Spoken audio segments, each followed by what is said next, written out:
Welcome to your Daily 5 for Tuesday, December 19th, 2023. I ended up watching two movies this week that I'm going to review on Friday, and I really only intended to watch one, the film I'm going to be talking about today. But then when I got to the end of the movie, and this may sound like a negative at first, but it really is not, once I got to the end of this film, I realized that I probably wasn't going to have a lot to say about it because while it's an exceptionally good example of a film noir tale, it's also a pretty familiar example of film noir. And what I'm talking about is 1948's They Live by Night.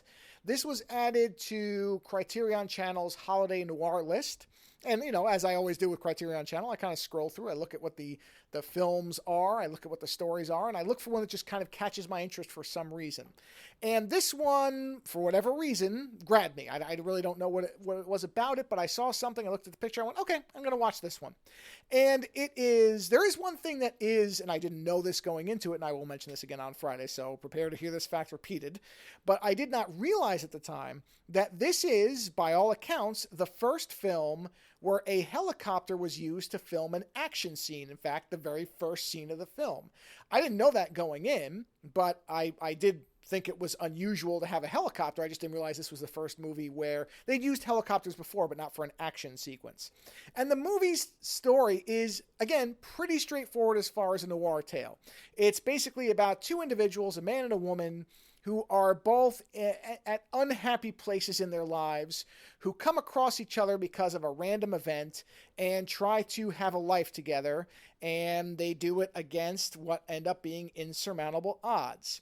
And normally I don't spoil films, but I think a movie that is now 75 years old, I'm not going to worry about it too much. This is definitely a case where they talk about Bonnie and Clyde movies, and that's sort of what this is, but I don't think that's necessarily accurate because the Bonnie and Clyde stories are usually where both the man and the woman are criminals, and that's not the case in this one. In this case, the man is the criminal, and the woman is she's just not happy where she is, and they have this spark together, and there's a moment where it seems like maybe he'll be able to escape his past and what he's been doing, and they'll actually be able to have a happy life together, and unfortunately, it just doesn't work out that way.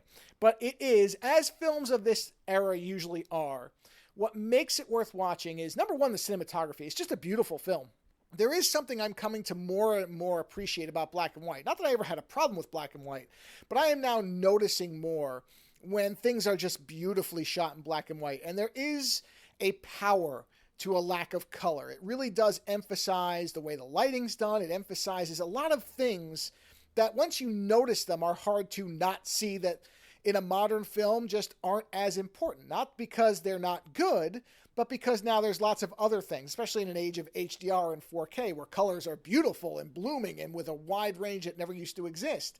There's kind of a two sides of the way of looking at films like this, where you look at these old black and white films and the really well-shot ones have this power that color just can't possibly match, and on the other side, there are times where color is such a wonderful emphasis to a movie that it would never have worked in black and white. I still go back and forth on the Fury Road thing where George Miller wanted that to be in black and white. And I don't know that it would work without the color that it has. But, that's a debatable point. And the other thing is, besides the cinematography, the performances. That's really what overcomes a lot in these older movies where you don't have a lot of effects, where you don't have color, where, this filmmaking was still at a somewhat rough stage, but the people in these movies, they have to carry most of the film. That's what they're doing.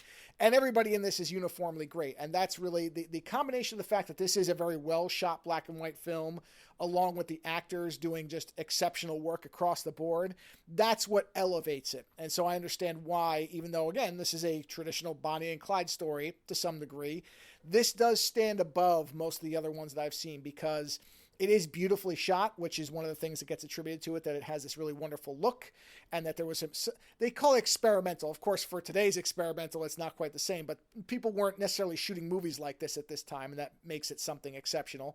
And then the performances. So, if you can tolerate black and white, if you like noir films and you've never seen this one, you probably should, because it's, like I said, it is a cut above movies that basically have the same story. So again, 1948's They Live by Night. I watched it on Criterion. I'll look by the Friday show to see if it's anywhere else. If you've never seen it, you like noir, you should check it out. Later.